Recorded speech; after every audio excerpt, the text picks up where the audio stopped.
Russia would take 5 years and lose almost 2 million soldiers to capture a slice of eastern Ukraine were it to continue its grinding assault at the current rate of advance. That is the warning from a new head of the British Army.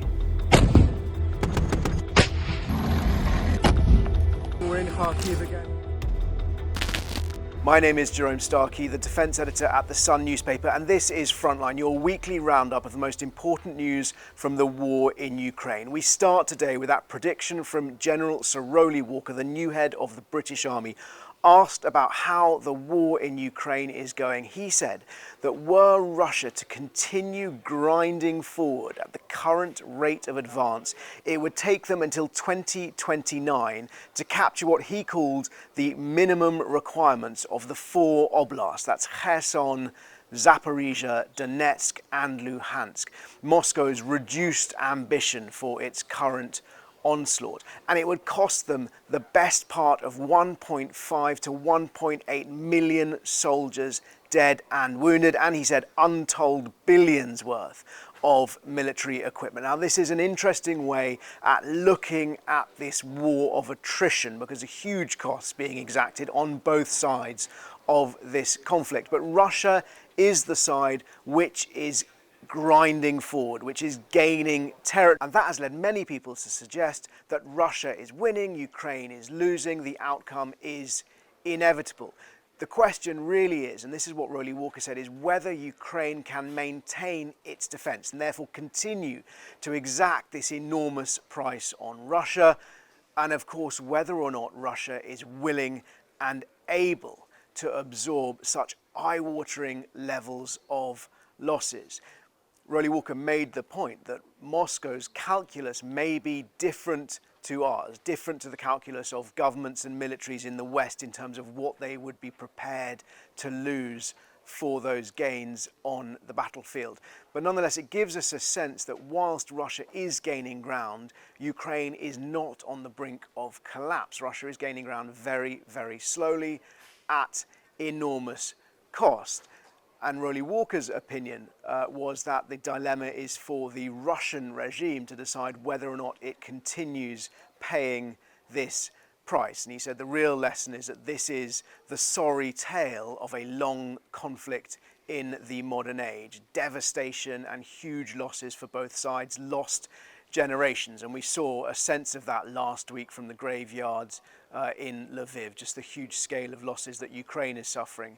Russia keeps its death tolls a very closely held secret. The latest estimate from the Chief of Defence Staff, so that's Roly Walker's boss, Admiral Tony Radakin, he said that Russia has lost about 550,000 soldiers. That's dead and wounded since the start of the war.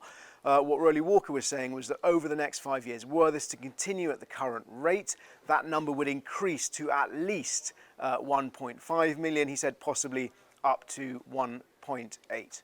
We haven't seen an awful lot of movement on the battlefield in Ukraine this week, but there is dramatic footage of a Russian Su-25 jet being shot down by Ukrainian soldiers using a shoulder-launched missile. The clip shows 2 Su-25s flying from right to left in the screen. The point of view of the camera, you see the missile launching, following its target and hitting the second of those 2 jets, and that explosion also captured by what appears to have been a Ukrainian drone watching the engagement from overhead. A reminder of the difficulty Russia has had in establishing air superiority anywhere in this conflict. We've also seen reports of a strike against a Russian ammunition depot in Sergivka in Voronezh Oblast. That's about 40 miles northeast of the Ukrainian border. This was picked up by the UK Defence Intelligence updates. They were saying a large, very large area, likely an ammunition depot, was completely destroyed by Ukrainian drones, and this highlighting the range of Ukraine's ability to strike deep inside Russian territory and the challenges for Russia of securing those premises deep behind the front lines. At the same time, Russia, of course, hitting back. We've seen strikes today in Kharkiv against farm buildings, 2 men injured, and also Russian attacks in Ismail on the Danube.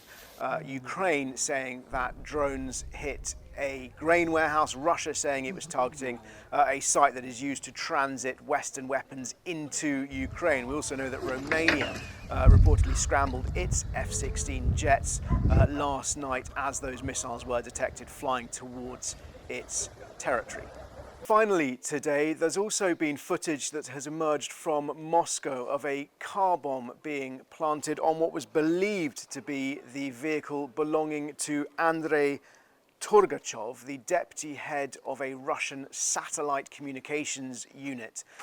However, it's being reported in the Ukrainian media now that this car belonged to Torgachev's namesake, so another man called Andrei Torgachev, and was not, in fact, the car of this military officer.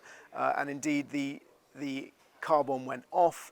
We understand at least 1 man and possibly his wife injured in that explosion. That appears to be a case of mistaken identity, potentially a blow to Ukraine, because an operation like that, a sort of sabotage, almost SOE style, Special Operations Executive style, reminiscent of what the Brits were doing behind Nazi lines in World War II.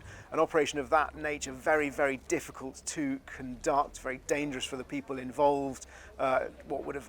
They were attempting a targeted assassination of a Russian officer. It appears they may have got the wrong man. As ever, if you're watching on YouTube and you do have any questions, please ask them in the comments below and we'll do our best to answer some of them next time. And if we can't answer them on tape, I'll try and answer them in the comments as well.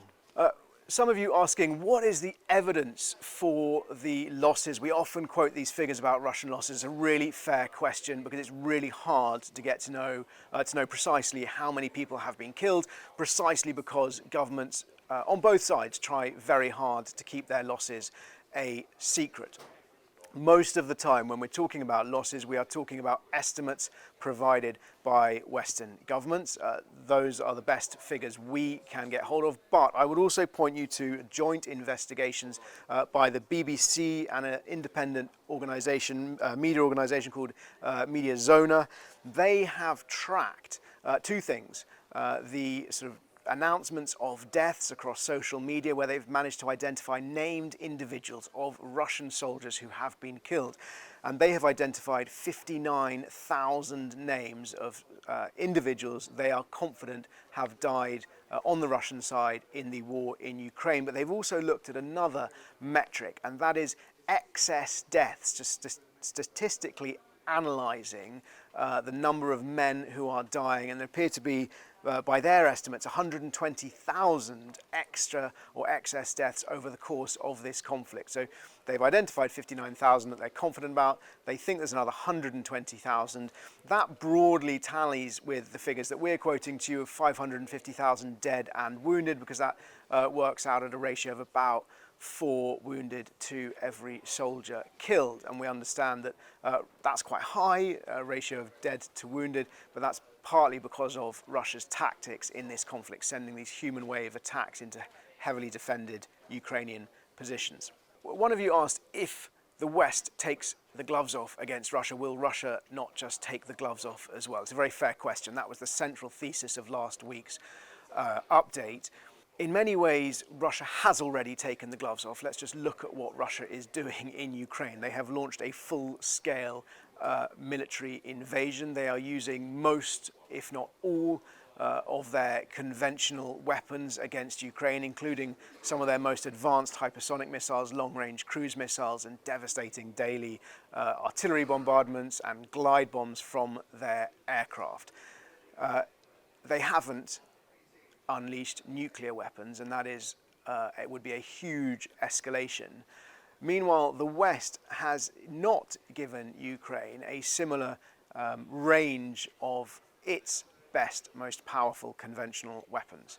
And the argument from Lord George Robertson, who we were quoting last time, was that it is time for the West to step up and not to be inhibited by fear of escalation.